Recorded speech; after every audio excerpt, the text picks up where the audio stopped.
בסדר לירוק על נוצרים. עליהם ממש? לא יודע, אני יורק על הרצפה, אולי אם אני רואה צלב, אם אני רואה נוצרי לבד. אתה כן? אני יורק על הרצפה, זה מגעיל אותי. למה? תושב? למה? כי נצרות זה משהו זה נגד היהודים משהו.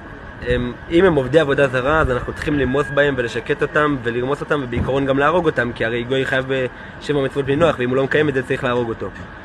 אבל... אתה תהרוג מישהו?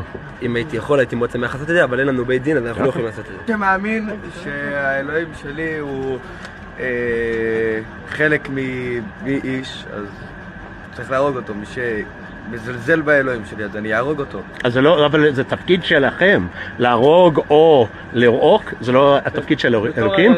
לא, השם אומר לנו מה לעשות.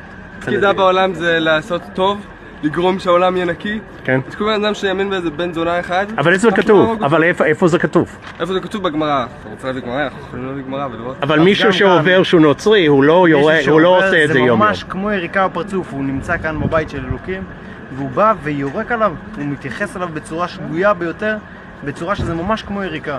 לכן זה ממש... זה שהם קיימים. אני לא נכנס עכשיו, אני לא אם צריך לירוק או לא צריך לירוק, אבל עצם זה שבן אדם בא נכנס, אז הוא נכנס, זה כמו שהוא יורק לאבא שלך בפרצוף. אבל הוא חי פה. זה לא משנה, אם הוא עכשיו